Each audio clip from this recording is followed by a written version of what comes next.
Aujourd'hui, Granit Rose, le mag, vous emmène sur les traces d'une figure légendaire, Anne de Bretagne. Comment cette jeune duchesse a-t-elle tenu tête au roi pour protéger son pays et son héritage? Plongez avec nous dans une épopée entre passion, diplomatie et fierté bretonne.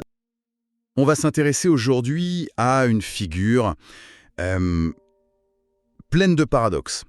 Imaginez, vous êtes né pour diriger un duché farouchement indépendant, mais voilà que le destin vous place, et par 2 fois, sur le trône du royaume qui cherche à vous absorber.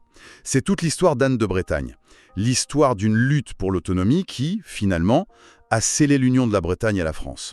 Pour décortiquer ce parcours assez incroyable, on s'appuie sur un dossier historique très complet. Notre mission, ça va être d'essayer de comprendre qui était vraiment cette femme, quel a été son poids politique, culturel, et surtout pourquoi, plus de 500 ans après sa mort, elle déchaîne encore autant de passion. Oui, et avant même de parler d'elle, il faut vraiment planter le décor. La Bretagne du XVe siècle, ce n'est pas une simple province. C'est un duché qui se vit comme un pays. Il a sa propre langue, sa culture celtique, ses institutions, sa diplomatie. C'est un État, quoi. Mais un État qui vit avec une épée de Damoclès au-dessus de la tête. Son voisin, l'énorme royaume de France, qui n'a qu'une obsession, l'unification du territoire. Et j'imagine que les relations n'étaient pas, disons, pas toujours cordiales.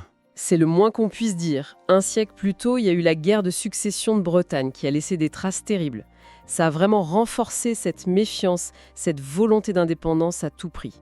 C'est dans ce climat de tension entre fierté et menace qu'Anne de Bretagne voit le jour, en 1477.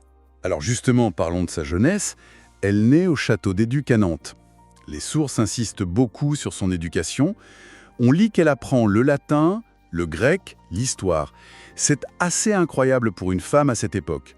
Mais est-ce que c'est une éducation, disons, purement intellectuelle? Ou est-ce qu'on sent déjà qu'on la prépare à un rôle très concret? Ah, c'est tout à fait ça. Ce n'est pas de la culture pour le plaisir, c'est un arsenal. Chaque leçon est une arme. Son père, le duc François II, il sait que la survie du duché ne se jouera pas seulement sur les champs de bataille. Ça se jouera avec des traités, des alliances, des manœuvres diplomatiques, donc il la forme pour être plus maligne que ses adversaires. Elle n'est pas seulement éduquée, elle est entraînée à régner. Le drame, c'est qu'elle va devoir utiliser tout ça bien plus tôt que prévu. Oui, c'est ce qui se passe en 1488. Son père meurt, bêtement, dans un accident de cheval. Et là, il faut se mettre à sa place. Elle a 11 ans. Et elle devient duchesse de Bretagne. Une enfant avec un pays sur les bras. Et tout le monde autour qui veut sa part du gâteau. C'est une position d'une vulnérabilité Extrême. Le roi de France y voit l'occasion rêver, évidemment. En interne, les grands seigneurs bretons commencent à s'agiter, à se demander qui va vraiment contrôler le pouvoir. Au départ, elle est un pion dans un jeu qui la dépasse complètement.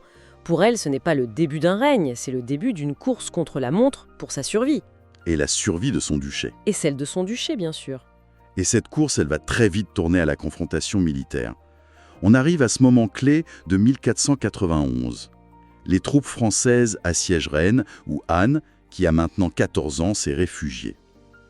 Elle est complètement acculée. Acculée et surtout abandonnée. L'Angleterre, l'Espagne, l'Empire germanique lui avaient promis de l'aide. Mais au moment crucial, plus personne. Personne ne bouge, elle est seule. La situation est désespérée. La seule porte de sortie pour éviter que le duché soit ravagé, annexé purement et simplement, c'est la négociation. Et la condition de la France, elle est très claire. C'est le mariage. Elle doit épouser son ennemi, le jeune roi Charles VIII. Un mariage forcé donc. Une reddition qui ne dit pas son nom. Exactement. Mais ce qui est fascinant et ce que les sources détaillent très bien, c'est le contrat de mariage. La couronne française ne se contente pas de gagner la guerre, elle veut gagner l'avenir. Le contrat, c'est un piège juridique redoutable. Qu'est-ce qu'il dit, ce contrat ? D'abord, il stipule qu'elle donne son duché à son époux, Charles VIII, mais la clause la plus diabolique, c'est la deuxième. Si le roi meurt sans héritier, Anne est tenue d'épouser son successeur. C'est une sorte de pilule empoisonnée pour l'indépendance bretonne. Donc quoi qu'il arrive... Quoi qu'il arrive, la Bretagne est verrouillée. L'indépendance millénaire du duché, elle s'arrête avec cette signature. On pourrait se dire que l'histoire est terminée pour elle. Elle n'est plus duchesse, elle est juste reine de France, une reine consort. Mais l'histoire est pleine de surprises. Et quelle surprise!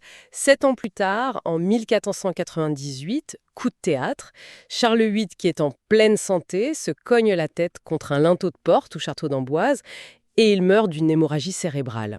C'est un accident absurde, mais avec des conséquences politiques immenses. Attendez donc, à 22 ans, elle se retrouve veuve.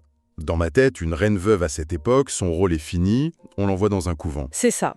Normalement, c'est fini. Et ce n'est pas ce qui se passe. Pas du tout. Et c'est là qu'on voit la femme politique qu'elle est devenue. Sa réaction est immédiate, spectaculaire. Elle ne reste pas à la cour de France pour pleurer. Elle fait ses bagages, elle rentre en Bretagne et elle reprend les rênes du pouvoir. Les sources sont très claires.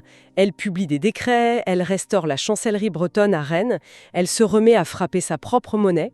En quelques semaines, elle redevient, dans les faits, la duchesse souveraine de Bretagne. Mais il y a toujours cette fameuse clause du premier contrat. Elle doit épouser le successeur, Louis XII. Comment est-ce qu'elle gère ça? Elle le gère en inversant complètement le rapport de force. En 1491, c'était une adolescente assiégée qui signait ce qu'on lui mettait sous le nez.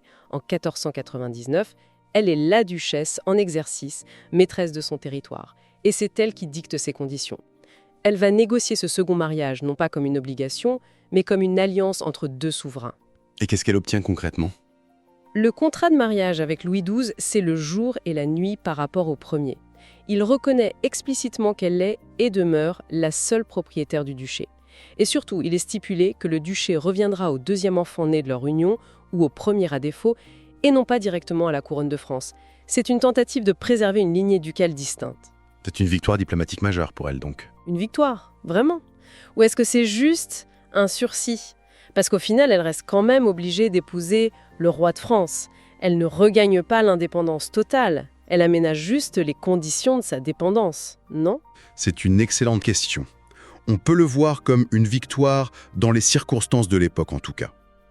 Elle a sauvé les meubles et préservé l'autonomie juridique de la Bretagne, même si politiquement le lien est là. Mais elle a gagné une bataille cruciale, celle des droits et des symboles. Et pendant ce second règne avec Louis XII, elle mène une sorte de double vie, reine de France et duchesse de Bretagne. Oui, et elle excelle dans les deux rôles. Comme reine de France, elle n'est pas du tout décorative. Louis XII est souvent absent, il passe son temps à faire la guerre en Italie, et c'est elle qui gère les affaires du royaume. Les archives montrent une correspondance diplomatique intense avec tous les souverains d'Europe. Elle a un vrai pouvoir. Et en parallèle, elle développe ce mécénat culturel assez impressionnant. Ah oui, c'est bien plus que ça. Elle transforme la cour de France en un foyer de la Renaissance. Elle fait venir des artistes, des poètes, elle commande des œuvres exceptionnelles, comme le livre d'heures Les Grandes Heures d'Anne de Bretagne, un chef-d'œuvre absolu de l'enluminure. Et ça, ce n'est pas anodin, hein. C'est-à-dire, ce n'est pas juste une façon de passer le temps. Non, il y a un enjeu politique immense derrière. Le mécénat, à cette époque, c'est ce qu'on appellerait aujourd'hui du soft power. En commandant des œuvres aussi luxueuses, elle affirme le prestige et la puissance de sa cour. Et donc de la couronne de France, mais aussi de la duchesse de Bretagne qu'elle reste. Chaque œuvre d'art est une déclaration politique. Et la femme, derrière la reine et la duchesse, les chroniques de l'époque nous en disent quoi? Elle brosse le portrait d'une femme très pieuse, très attachée à la religion, mais aussi avec un caractère bien trempé. On la décrit comme intelligente, fière et dominant assez nettement son mari, Louis XII, qui semblait très amoureux et lui passait beaucoup de choses. Mais sa vie est aussi marquée par des drames personnels terribles. Lesquels? Asage ou naître sans vie. C'est une tragédie qui se répète. De tous ses enfants, seules 2 filles, Claude et Renée, survivront. Et puis il faut ajouter une santé fragile. Les sources mentionnent qu'elle souffrait de la gravelle, des calculs rénaux, une maladie extrêmement douloureuse à l'époque. Tout ça nous amène à sa fin, qui arrive très tôt. Elle meurt en janvier 1514, au château de Blois. Elle n'a que 37 ans. Et c'est peut-être là, dans la mort, qu'elle pose son acte politique le plus fort. C'est son coup de génie final, absolument. Dans son testament, elle organise sa propre postérité avec une exigence très précise. Son corps, celui de la reine de France, sera inhumé dans la nécropole royale de Saint-Denis.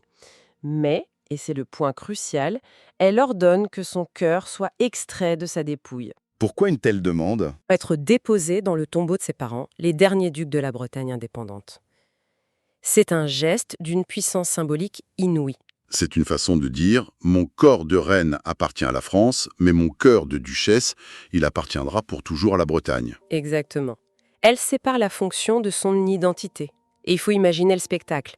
Ce n'est pas un objet qu'on envoie discrètement. C'est une procession funèbre, monumentale, qui dure des jours, qui traverse une partie du royaume.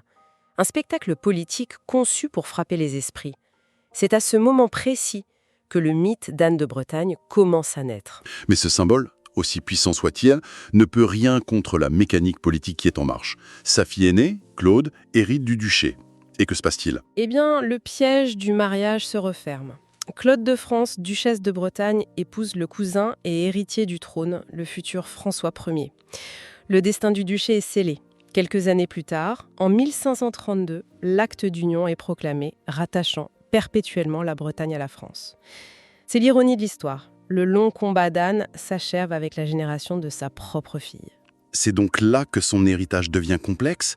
Politiquement, on peut dire que c'est un échec. Mais symboliquement, c'est tout le contraire. C'est tout le paradoxe. Privée de son indépendance politique, la Bretagne va se construire une icône. Anne devient l'incarnation de cette âge d'or perdu, le symbole de la résistance bretonne face au rouleau compresseur de l'État central.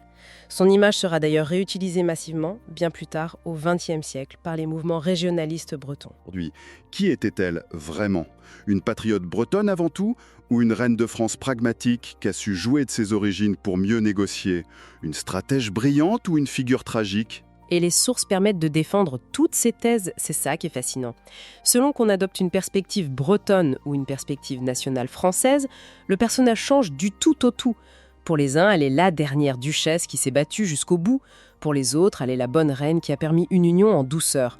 La vérité est sans doute, comme toujours, quelque part entre les deux. Et cette figure est loin d'être un simple sujet pour historiens. On la retrouve un peu partout aujourd'hui, non? Partout. Dans la culture populaire, comme dans le jeu vidéo Assassin's Creed, ou dans d'innombrables romans. Les commémorations du 100e anniversaire de sa mort en 2014, c'était un événement culturel majeur en Bretagne. Il y a même eu un timbre-poste. Et puis il y a les lieux qui ancrent sa mémoire, le château de Nantes, la basilique Saint-Denis, et bien sûr ce fameux reliquaire de son cœur qui est aujourd'hui au musée d'Aubray à Nantes. Sa présence reste très tangible. Si on devait résumer, ce qui ressort de toutes ces sources, c'est l'image d'une figure incroyablement complexe. Anne de Bretagne est à la fois la dernière souveraine d'une Bretagne indépendante et la reine de France qui, par ses mariages, a rendu inévitable le rattachement de ce même duché. C'est une femme de pouvoir, une protectrice des arts et un symbole qui continue clairement de fasciner. Oui, son histoire illustre parfaitement comment un personnage historique devient un enjeu de mémoire. Elle incarne des tensions qui la dépassent, notamment ce rapport, toujours complexe en France, entre une identité régionale forte et un pouvoir centralisateur. Son histoire n'est pas seulement celle du XVe siècle, elle continue de résonner dans des débats très contemporains. Ce qui nous laisse avec une dernière réflexion, peut-être. Les sources la décrivent comme une femme ayant défendu bec et ongles les droits de la Bretagne. Pourtant, ces deux mariages, l'un subi et l'autre négocié, ont directement mené à la perte de l'indépendance qu'elle chérissait. La question qui reste, ce n'est peut-être pas de savoir si elle a gagné ou perdu, mais plutôt de se demander, face à des forces historiques qui semblent inéluctables, que peut réellement préserver un individu? Son véritable héritage, finalement, n'est peut-être pas politique, mais il réside dans ce symbole de résistance tenace, presque obstinée qu'elle est devenue. Merci d'avoir écouté ce podcast Granit Rose, le mag, consacré à la fascinante Anne de Bretagne.